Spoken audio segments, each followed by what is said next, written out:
exactly what I know, and every other member here wanted to do. But here we are because we have to be here. And we are here because back home in my state and all over this country, millions and millions of families are struggling to put food on the table. They are struggling to pay their rent. They are struggling to come up with the money they need to go to the doctor. And this hits me in a sense, in a personal way. I just received the other day from a colleague of mine in Burlington, Vermont, where I live. Burlington, Vermont, largest city in the state of Vermont, all of 40,000 people. And what a volunteer wrote to me, they said, this is the quote, reporting on a food drive in Burlington, Vermont, where I live. Quote, over 30 volunteers showed up to the Champlain School to help bag groceries and to hand them out to those who came out. Unfortunately, there was not nearly enough donated food to provide a bag to everyone who showed up, despite us planning on an increased need. The line of cars filled the parking lot, wrapped around the school, and went out onto the main road for half a mile. This represented a major uptick from the October event that we were involved in.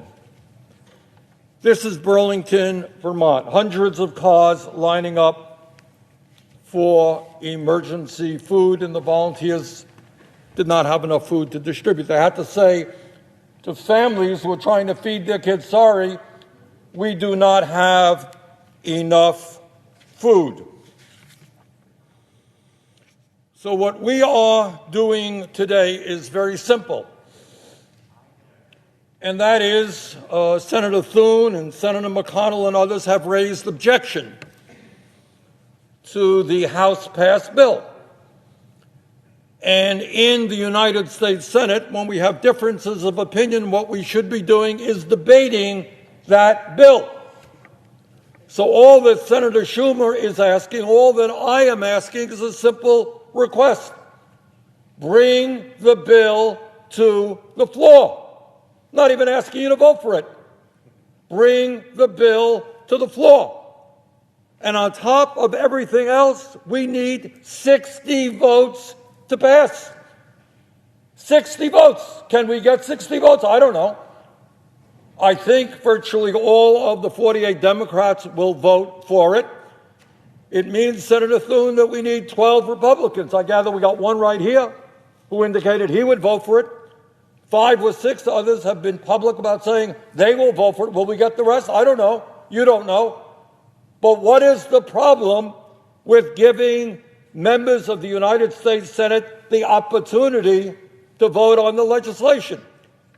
And when we have that debate, you can come up and you can raise all of your objections and we can debate it.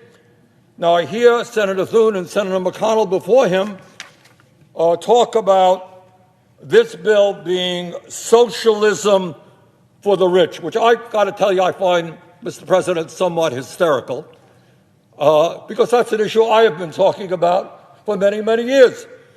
And I am very delighted that my conservative Republican friends now recognize that we do have socialism for the rich.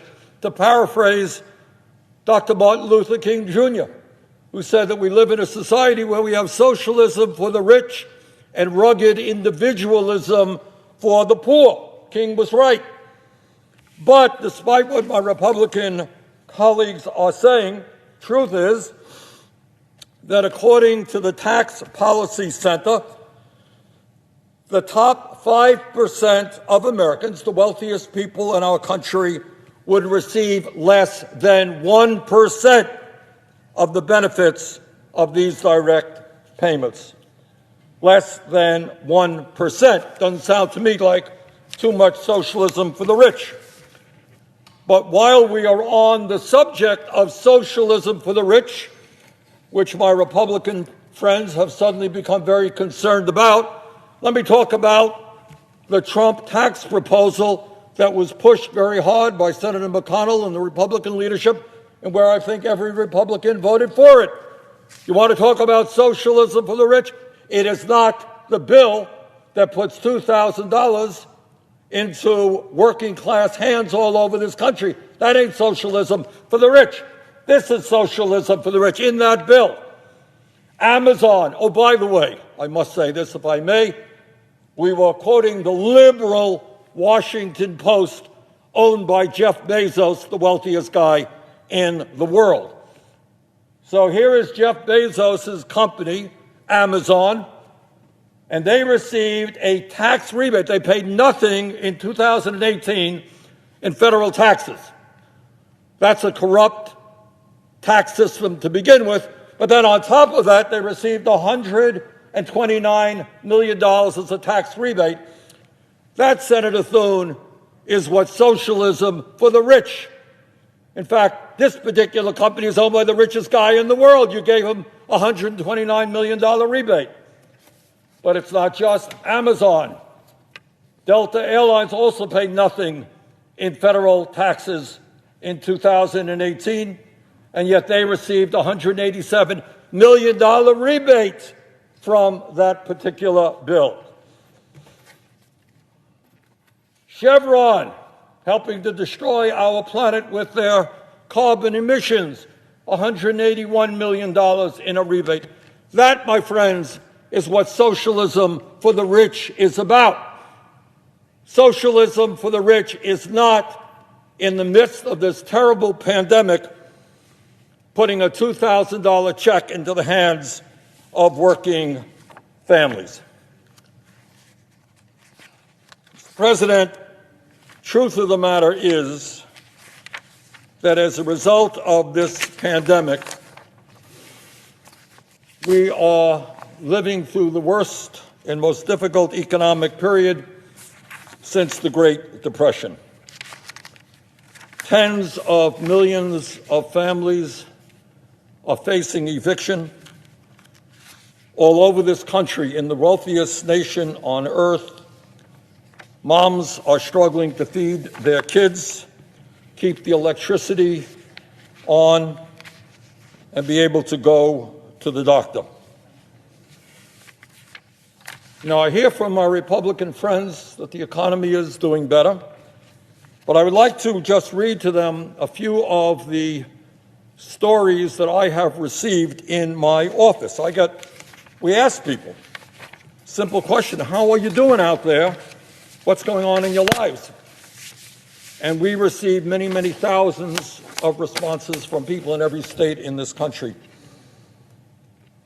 Just a few, just to bring some dose of reality here to the United States Senate, which often, in the midst of all of the campaign contributions coming in here from the rich, does not know what's going on in the real world. Here's the real world. Gentleman in Texas wrote, $2,000 is the difference between keeping our apartment and being evicted. Mother in Virginia wrote, $2,000 means I can afford to feed my 3 kids. Now, maybe we should give her a long lecture on macroeconomics and how well the stock market is doing. All she's worried about is feeding her 3 children. Woman in Wisconsin wrote, $2,000 would mean not having to choose between rent and groceries and not having to ration my partner's meds. Woman in Nevada wrote, it means paying my rent and getting life-saving treatment because I can't afford the $50 copay through my work insurance just to see my neurologist right now. Father in Florida wrote, quote, it would mean I could pay my bills. My electricity and phone are about to get shut off. I didn't have money for my son on Christmas, and I won't have money for his birthday on January 2nd. Father in New Jersey wrote, it would mean I could pay off credit card debt accumulated during this pandemic, feed my children, and pay my bills. Parent in Massachusetts wrote, it would mean that I could pay my rent and electricity and put food on the table. Woman in Missouri wrote, it would mean getting out of crushing debt. It would mean survival without daily fear. Someone in Texas wrote, it would mean I could actually put food in the fridge. Man in Maryland wrote, quote, it would mean I don't have to beg or go without food, shelter, and medicine. It would mean my family stays warm another couple of months and my dad gets proper treatment. Senator, yield for a question. I've missed something in the translation here. I'd like to ask the senator from Vermont to explain this faux outrage from the Republican side of the aisle. Well, I think my friend from Illinois missed nothing in the translation. He's exactly right. But I also... Senator from Illinois makes a good point. Senator, yield for a question. Yeah. So if the same formula is used and you're increasing the amount by $1,400 per person, so you're going from basically for a family of four, what would be $2,400 payment to $8,000 payment, and you phase that down using the same formula, does the senator from Illinois understand the math and why that skews toward people who make a lot more money than they would under the other formula? If the question's directed toward me, I'll answer it. Well, I just think that you're making a point and a statement which is not accurate, because you're saying the formula is the same. The formula is the same, but the inputs change. And so the way it ramps down means that somebody who makes $350,000 gets a payment under the Sanders-Hawley proposal that they wouldn't know, and it phases out a lot sooner, as you know. So let's be clear about how that formula works, because you are misrepresenting the way that formula works. And I asked my friend from Vermont has the floor. Thank you very much, Mr. President. I would ask my friend from South Dakota, do you disagree with the Tax Policy Center, which says that the top 5% of Americans, the wealthiest people in our country, would receive less than 1% of the total benefits being dispersed?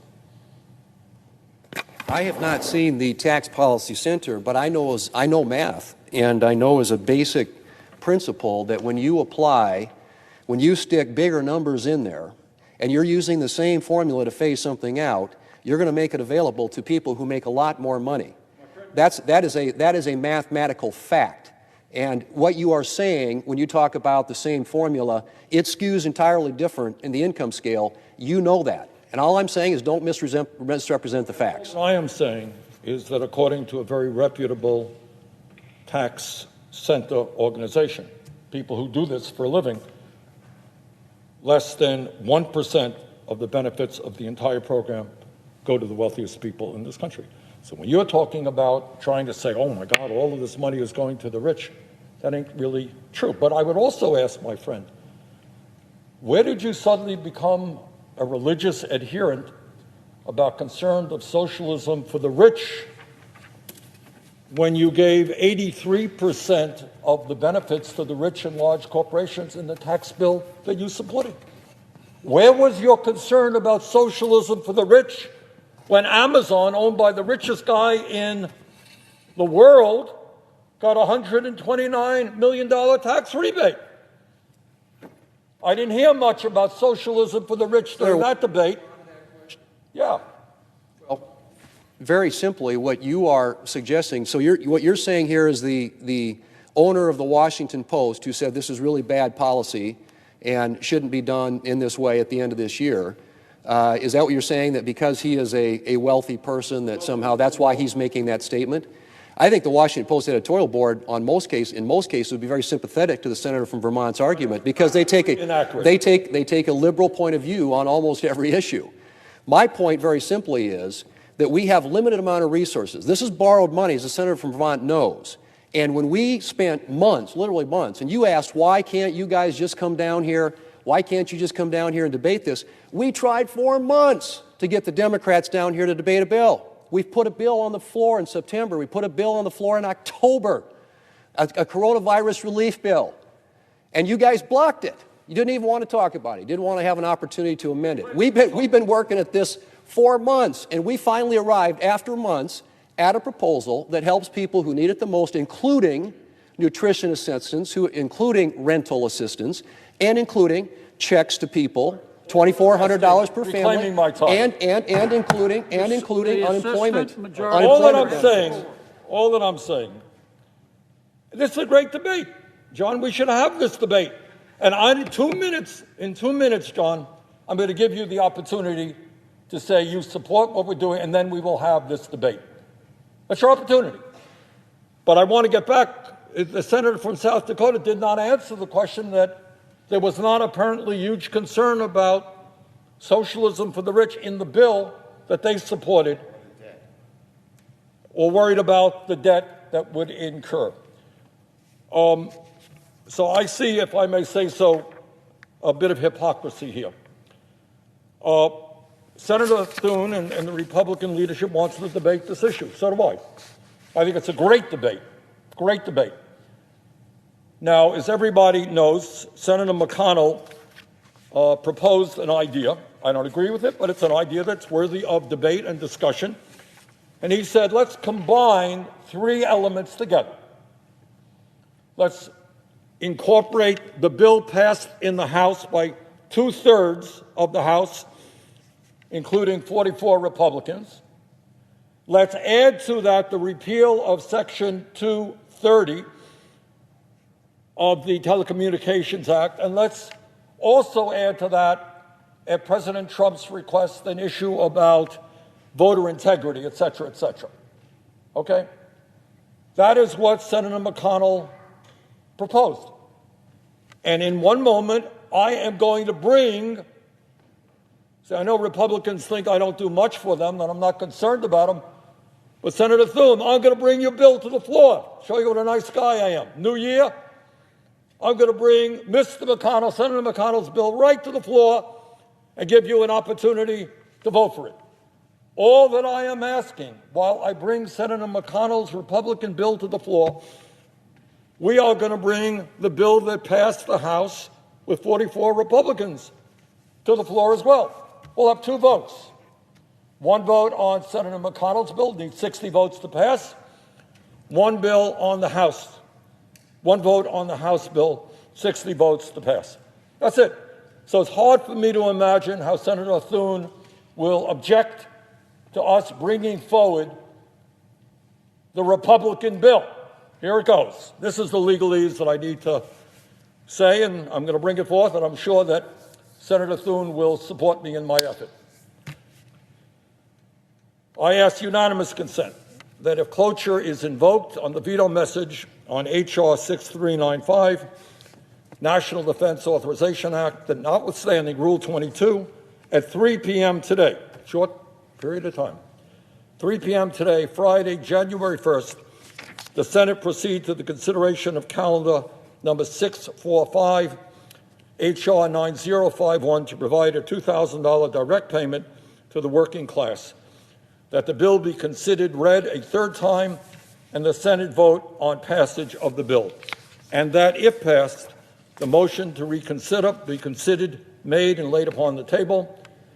Further, that following the vote on H.R. 9051, the Senate proceed to consideration of calendar number 644, S5085, that the bill be considered read a third time, that there be 1 hour of debate on the bill, equally divided and controlled by myself or my designee and Senator McConnell or his designee, that following the use or yielding back of that time, the Senate vote on passage of the bill, and that, if passed, the motion to reconsider be considered, made, and laid upon the table, all without intervening action or debate. Reserving the right to object, I want to say that I can't for the life of me figure out why it is so difficult to get a vote on the bills that Senator Sanders has just referenced when, by my count, the President of the United States, the Speaker of the House, a large majority of the House of Representatives, and I think a supermajority of this body are all in favor of $2,000 COVID relief payments to working Americans. Now, we've had some back and forth on the floor today about how we got to the level of $2,000. We all know how we got to that level. The President of the United States said that's the level he supported. The number originates with him. This is the number that he has asked for, and the House adopted it. And a majority of senators have said already publicly that they support it. And yet we can't seem to even get a vote on it. We can't even seem to have debate on it. I mean, with all due respect, this doesn't seem to me to be a Republicans versus Democrats issue. This seems to be the Senate versus the United States of America. And I just don't understand it. And I'm willing to bet that the American people don't understand it either.